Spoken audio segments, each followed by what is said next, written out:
Terima kasih atas kesempatan. Nama saya Petri Kemur. Saya akan menjelaskan materi tentang gelombang dari mata kuliah Teknik Pantai. Gelombang laut merupakan perpindahan energi yang ditandai dengan adanya fenomena naik turunnya air laut dengan periode dan panjang gelombang tertentu. Perpindahan energi yang ada di laut diakibatkan oleh beberapa faktor dan adanya proses perpindahan energi dari faktor yang berbeda, maka gelombang yang terjadi di laut dapat dibagi menjadi beberapa jenis. Dalam oceanografi, tidaklah lepas kita mempelajari gelombang. Gelombang merupakan hal yang penting untuk dikaji dalam pembelajaran oceanografi, karena dalam gelombang merupakan subbab dari oceanografi tersebut. Mempelajari gelombang sendiri diperlukan karena di setiap gelombang memiliki karakteristik yang berbeda-beda. Gelombang di permukaan laut selalu berubah-ubah dan bersifat dinamis. Gelombang tersebut berukuran dari riak-riakan air kecil sampai yang terbesar yang membentuk dinding air. Proses pembentukan gelombang dipengaruhi oleh 3 faktor, yaitu yang pertama angin, yang kedua gravitasi, dan yang terakhir gempa.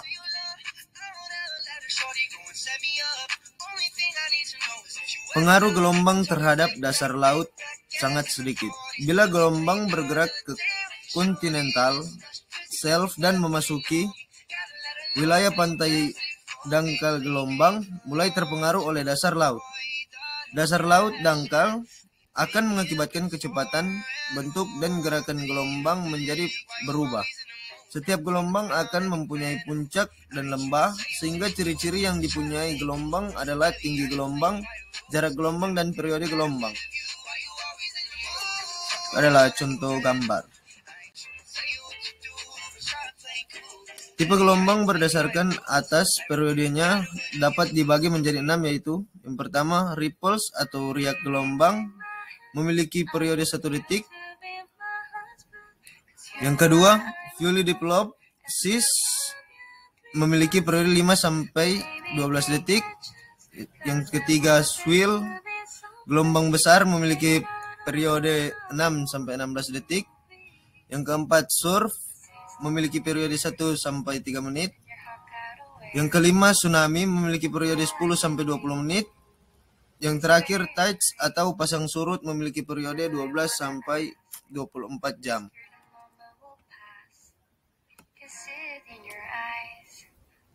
Sifat-sifat gelombang. Yang pertama reflection, yaitu gelombang akan dipantulkan apabila menemui bentuk pantai yang memiliki topografi cliff ataupun suatu barir atau penghalang, karena memiliki bidang pantul yang relatif tegak lurus terhadap arah gelombang datang.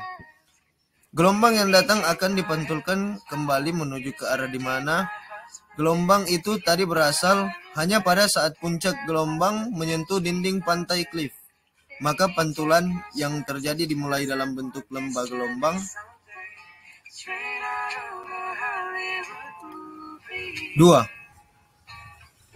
Refraction, yaitu gelombang akan dibelokkan menuju suatu pusat sehingga dapat tampak gelombang yang datang akan menuju pada suatu titik. Terjadi pada pantai yang memiliki suatu tanjung ataupun headless tersebut karena arah gelombang yang mengikuti garis kontur yang bentuknya mirip dengan kenampakan topografi pantai tersebut.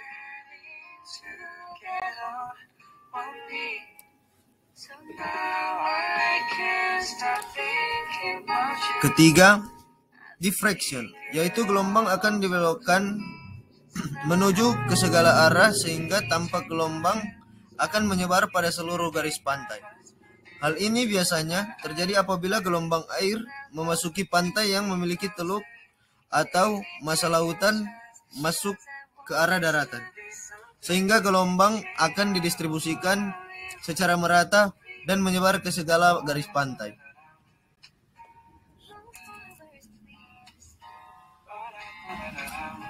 Kita memasuki faktor-faktor pembentuk.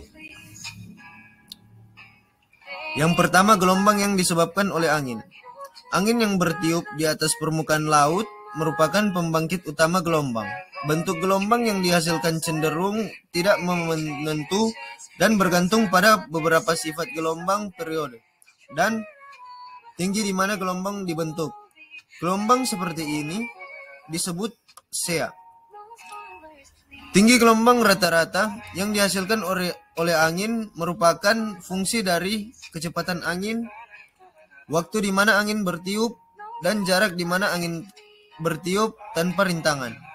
Umumnya, semakin kencang angin bertiup, semakin besar gelombang yang terbentuk dan pergerakan gelombang mempunyai kecepatan yang tinggi sesuai dengan panjang gelombang yang besar.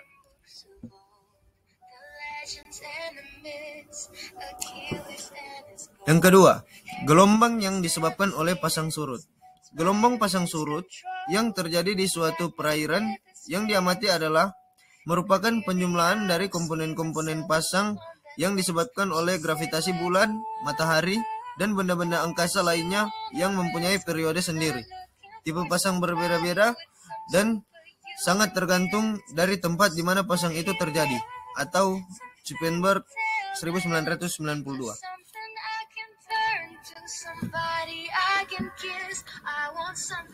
Yang ketiga, gelombang yang disebabkan oleh badai atau puting beliung. Bentuk gelombang yang dihasilkan oleh badai yang terjadi di laut merupakan hasil dari cuaca yang tiba-tiba berubah menjadi buruk terhadap kondisi perairan. Kecepatan gelombang tinggi dengan puncak gelombang dapat mempunyai 7 sampai 10 meter.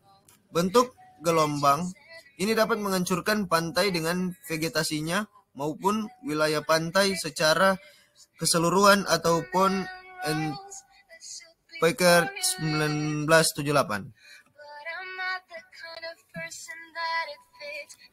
Yang keempat, gelombang yang disebabkan oleh tsunami. Gelombang tsunami merupakan bentuk gelombang yang dibangkitkan dari dalam laut yang disebabkan oleh adanya aktivitas vulkanis seperti letusan gunung api bawah laut maupun adanya peristiwa pertahanan atau pergeseran lempengan samudra atau aktivitas tektonik. Panjang gelombang tipe ini dapat mencapai 160 km dengan kecepatan 600 sampai 700 km per jam. Pada laut terbuka dapat mencapai 10 sampai 12 meter dan saat menjelang atau mendekati pantai tingginya dapat bertambah bahkan dapat mencapai 20 meter. Serta dapat menghancurkan wilayah pantai dan membahayakan kehidupan manusia.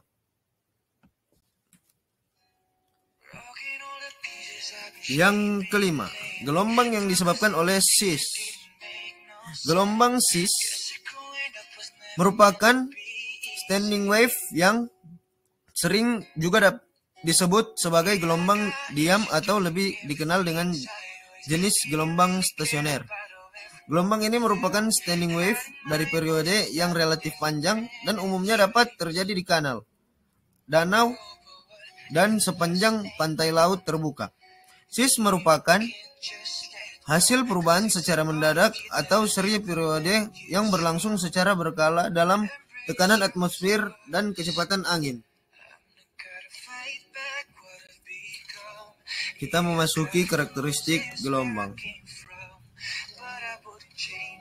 Gelombang merupakan fenomena alam penaikan dan penurunan air secara periodik dan dapat dijumpai di semua tempat di seluruh dunia. Gross 1993 mendefinisikan gelombang sebagai gangguan yang terjadi di permukaan air. Sedangkan Sverdrup mendefinisikan gelombang sebagai sesuatu yang terjadi secara periodik, terutama gelombang yang disebabkan oleh adanya peristiwa pasang surut.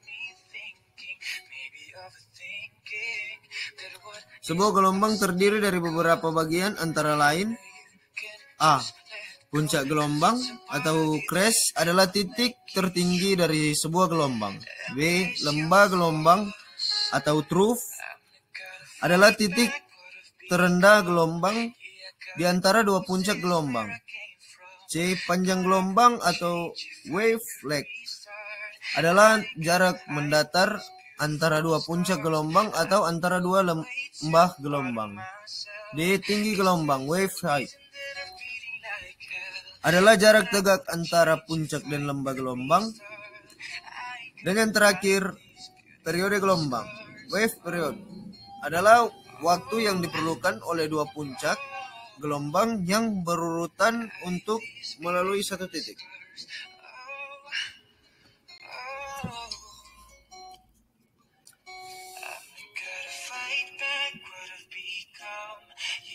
Mengemukakan bahwa ada 4 bentuk besaran yang berkaitan dengan gelombang, yakni yang pertama, amplitude gelombang atau A adalah jarak antara puncak gelombang dengan permukaan rata-rata air. B. Frekuensi gelombang atau F adalah sejumlah besar gelombang yang melintas suatu titik dalam suatu waktu tertentu atau biasanya didefinisikan dalam satuan detik.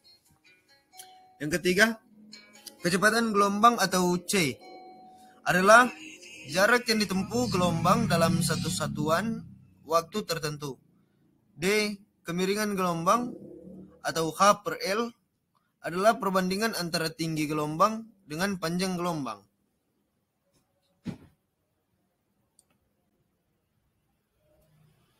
Sekian dan terima kasih.